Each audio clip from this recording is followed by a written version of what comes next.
राधे राधे गुरुजी। जी चरणों में कोटि कोटि प्रणाम। खुश रहिए। बहुत बहुत धन्यवाद प्रभु जी, आपने मुझे गुरुजी भागवत का कथा सुनने का अवसर दिए, इसके लिए बहुत बहुत धन्यवाद। खुश रहिए। नहीं मत सुनिए ना, 14 साल मेरा शादी का हुआ, 10 साल से मैं लड्डू गोपाल को रखी हूँ, बट अभी तक मेरे गोद में नहीं आए लड्डू गोपाल। आएंगे आएंगे, चिंता ना करिए बिहारी जी। कितना गाली और हम सुन चुकी हूँ।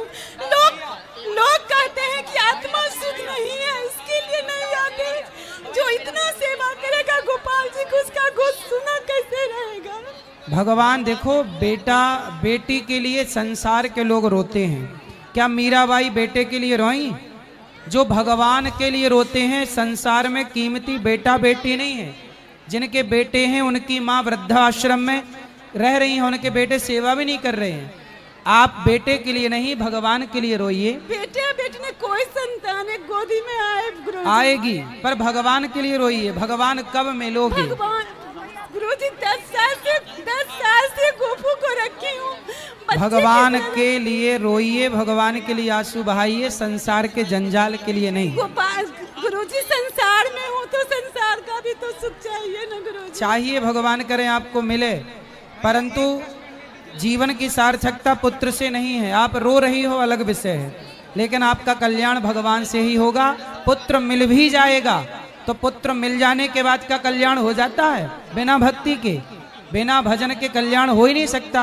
गुरुजी लोग कहते आत्मा शुद्ध नहीं है, तभी तो इतना करने के बाद भी रोती रहती है। कहने दीजिए लोगों को। ए मैया, ये किनकी उंगली मैया थोड़ा हाथ पीछे कर लो।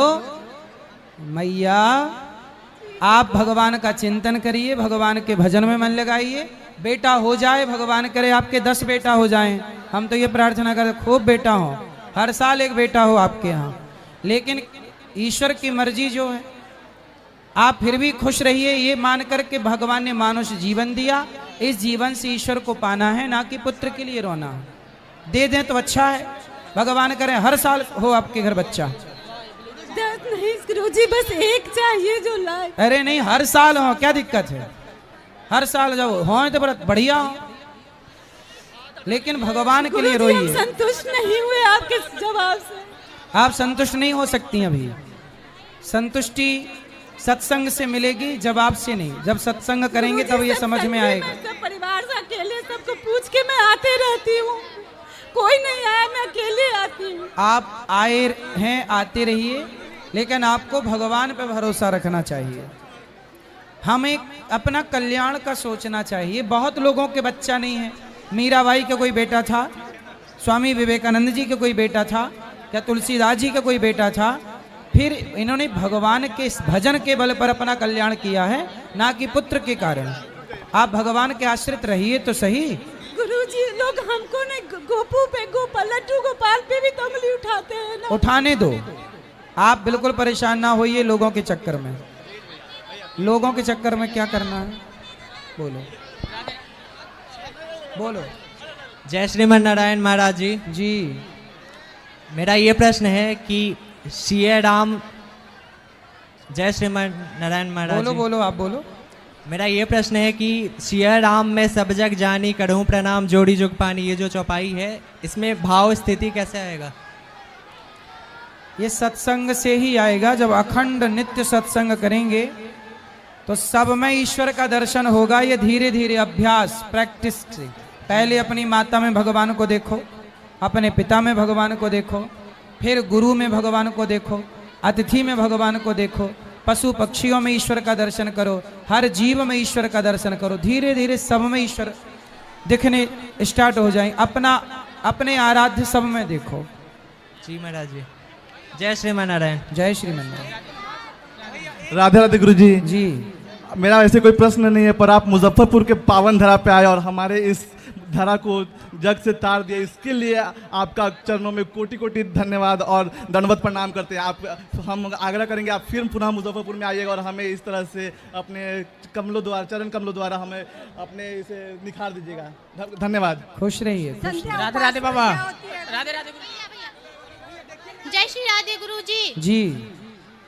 जी, मुझे सफलता चाहिए था, मैं स्टूडेंट लाइफ में हूँ। आज ही हमने बताया, परसों भी कक्षा में बताए, सफलता के बहुत सारे सूत्र दिए। जी मन लगा के पढ़ाई करो, जी गुरुजी। सफल होना निश्चित है। जी गुरुजी, धन्यवाद। राधे राधे गुरुजी। जी, आपका नाम गौरी है? अच्छा, तो आप माँ बाप की बात नहीं मानती? क्या कहते हैं माँ बाप? बताओ। तो माँ बाप भगवान है ना, तो भगवान के पास आए। नहीं तो माँ बाप क्या कहते हैं ऐसा कि आप नहीं मानती? आपको क्या अच्छा लगता है, क्या करना अच्छा लगता है? हमें वृंदावन में अच्छा लगता रहना। ठीक है, वृंदावन में अच्छा है, आपको वृंदावन अच्छा लगता है, अच्छी बात है। क्या अच्छा लगता है वृंदावन में? क्या बोल रहे? इस तरफ आ जाओ, इस तरफ ले लो। वृंदावन में क्या अच्छा लगता है आपको? बांके बिहारी। तो बिहारी जी के दर्शन करो। और क्या अच्छा लगता है वृंदावन में? आपके आश्रम में। ठीक है, तो आपको अपने माँ बाप से क्या दिक्कत है? बताए चली जाती महाराज, हमारी बेइज्जती होती है, हम जात के राजपूत हैं, हमारी बहुत बेइज्जती होती है। इनसे कहते हैं तुम्हें ज़रूरत है तो मम्मी को या पापा को लेके 2-4 महीने में दर्शन करा दें हम सब में, मगर घर में इज्जत से रहो। ये नहीं अंदर आ जाओ, यहाँ अंदर आ जाना महाराज। बेटा जल्दी करो, फास्ट।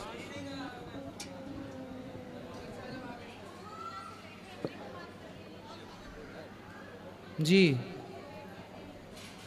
यहाँ आ जाओ, यहाँ।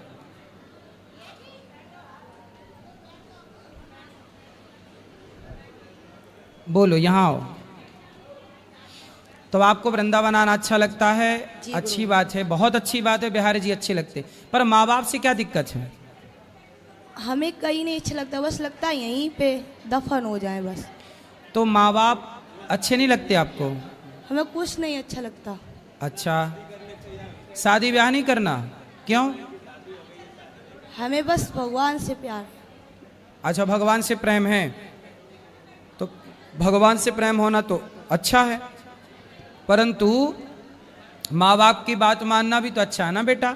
बेटी हो तो माँ बाप की आज्ञा नहीं मानोगी तो फिर आगे कौन बेटी मानेगी, और ऐसे में फिर कौन माँ बाप बेटी पैदा करेंगे? ये पूरा सिस्टम ना खराब हो जाएगा। बेटी हो तो बेटी तो सीता भी थी, सीता भी तो भगवान को पाई, लेकिन माँ बाप की बात ना मानी, माँ बाप की आज्ञा के पालन में रही कि नहीं? बोलो, इसका स्टैंड नीचे से हटा दो। समाज में ये आती हैं और वहाँ तो ये होता भाग गई लड़की, हम लोगों को पता नहीं, हम ढूंढते रहते हैं, तो मेरी इज्जत तो चली गई। तुम भगवान से प्रेम है तो हम लोगों के साथ आओ, प्रेम से दर्शन करो, 1-2 दिन रुक के घर चली जाओ साल 6 महीने में। ये नहीं कि परमानेंट यहीं भाग लो, हम लोग ढूंढते रहते हैं 4-4 दिन तक। कितनी उम्र है आपकी? 22 साल होगी, 22 साल। पढ़ाई करती हो? पढ़ाई हमने छोड़ दी। अरे वो शांत रहो। पढ़ाई इसलिए हमने छोड़ दी, एक पागल बाबा थे जानते हो, क्योंकि जब उनने सब कुछ छोड़ दिया भगवान के लिए तो पढ़ाई क्या ज़रूरत है। बेटा आप देखो, पढ़ाई की अर्जुन को भी भगवान कृष्ण ने गीता पढ़ाई कि नहीं? पढ़ाई जरूरी ना होती तो कृष्ण अर्जुन को गीता क्यों पढ़ाते? भगवान कृष्ण के द्वारिका में बहुत सारे विद्यालय हैं, अपने बच्चों को पढ़ाते हैं भगवान। जरूरी नहीं होती तो भगवान राम भी तो पढ़ने गए, विद्या पढ़न गयऊँ रघुराई, अल्पकाल विद्या सब पाई। पढ़ाई जरूरी ना होती तो राम क्यों पढ़ते? वो बात सही, पर गुरुजी जो गोपी थी ना भगवान की, गोपी, हाँ हाँ, तो वो भी तो नहीं पढ़ना जानती थी। गोपियाँ पढ़ी नहीं थी?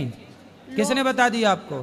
मैंने टीवी में देखा। टीवी पे तो कुछ भी बताते हैं, टीवी पे तो बताते हैं कि दाने दाने में केसर का दम, तो क्या सही है? टीवी पे तो बहुत कुछ बताते हैं, जीना अगर जरूरी है तो पीना बहुत जरूरी है। टीवी पे तो ये भी बताते हैं कि मुझे पीने का शौक नहीं, पीता हूँ गम भुलाने को, तो क्या टीवी की ये बात भी मान लोगी? टीवी में तो झूठ बताते हैं बहुत सारी चीज़ें, तो आप मान लो सब चीज़ें। हर चीज़ नहीं मानने की होती ना बेटा, जो मानने के योग्य हो मानो। माँ बाप की इज्जत के साथ खिलवाड़ ना करो, तुम आया करो पर माँ बाप के साथ आया करो, अलग पर अकेले। हमने बोला था, बहुत दिन से हमने आपकी कथा सुनी थी, सुनते सुनते हमें पूरी याद हो गई। सही है, पर माँ बाप के साथ आया करो बेटा, अलग से नहीं आना चाहिए ऐसे। कल को चलो आपको कोई रास्ते में पकड़ ले जाए, आपके साथ कुछ उल्टा सीधा घटना घट जाए, कौन जिम्मेदार होगा? पर हमें भगवान पे विश्वास है ना। भाई भगवान पे विश्वास क्या अर्जुन को नहीं था? भगवान पे विश्वास क्या द्रौपदी को नहीं था?